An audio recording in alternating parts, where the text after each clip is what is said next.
Hello mga ka-stacker! Welcome to my first vlog. It's your boy, Pinoy Silver Stacker. Welcome po sa pinakauna kong vlog. Gagawa po ako ng vlog tungkol po sa silver at saka gold stacking. This is my first tube na nabili. So newbie lang po ako. Ito yung pinakaunang silver at saka gold coin na binili ko.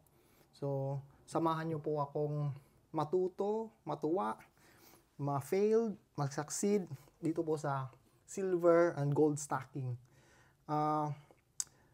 Hindi ko po alam kung maganda ba tong naisip ko.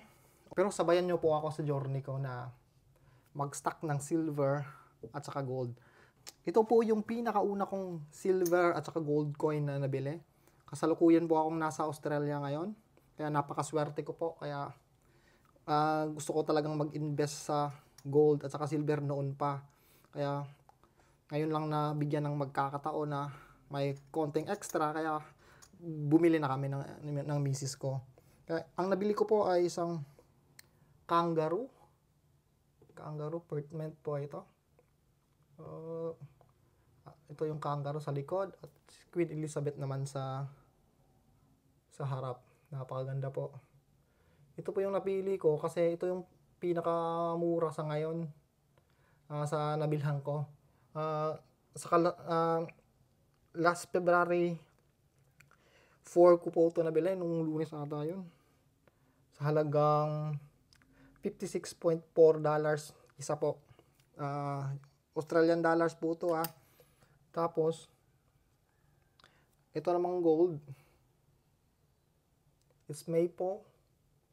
Canadian maple. Ewan ko kung nakikita ba. Napakaliit po kasi 1/4 ounce lang to.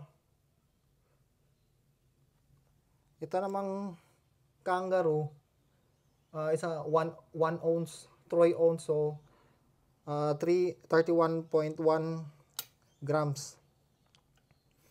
Nag-engage po kami sa pag-invest sa gold at saka silver to fight for inflation. Ewan ko po tama po ba tong desisyon namin kasi ito yung first time ko. Hindi naman po ako expert dito. Gusto ko lang masubukan kasi kung may cash ka kasi sa bangko mo or may cash ka, physical cash, pag may pera ka, palagi ka na lang waldas ka ng waldas Kahit bili ka ng sapatos, bili ka ng bag, bili ka ng kung ano-ano.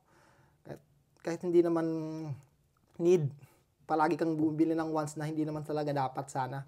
Kaya kung bibili ka kasi ng silver, parang savings mo na rin. Or sa gold, parang savings mo na rin kasi once na maging silver na to, hindi naman to papalitan ng pera para mag-McDo ka lang or mag-Jollibee ka lang, di ba? Pero pag may cash ka or may pera ka sa bangko mo, isang tap lang yan o isang cash lang yan. Bibili ka ng Starbucks, bag, sapatos. Dali lang bumili pag may pera ka. Pero ito, savings kasi to. Kasi hindi naman to papalitan Na para bumili ako ng McDo, so papalitan ko to mamaya. Hindi naman siguro. Savings siya kasi tumataas din yung value ng silver at saka gold in the long run. So, ang plano po namin ni Mrs. is after 20 years po siguro, ibebenta na namin to. Hindi naman, pero pa isa-isa lang. Hindi naman, kung may parang retirement plan po namin to ni Mrs. Sana po, suportahan nyo po kami or sa sa aming journey na to. Ewan ko kung tamang decision ba to. First vlog pa naman to Baka bukas, mag-stop na ako. Ibenta ko na ito lahat.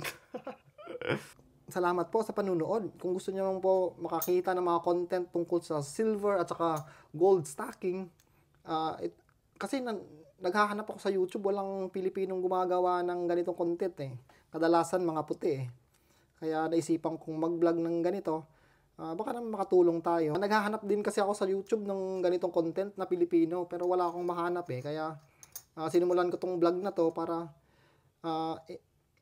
hindi naman ako expert, kaya lang siguro after 10 years marami na akong natutunan na tungkol sa gold at saka silver, 'di ba? At least ngayon, 'di ba, makikita nyo kung gaano ako kabobo dito. Ah, 'di ba? Ewan ko kung tama. Sabi nila ngayon kasi ang mahal daw ng silver at saka gold eh, pero ngayon ako bumili. Ewan ko kung pagsisisihan ko ba to sa pero at least, 'di ba?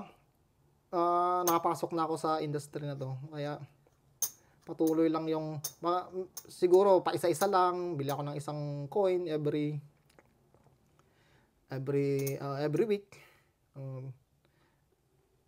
Tingnan na natin kung anong game plan natin dito. Thank you for watching Pinoy Silver Stacker. Let's go.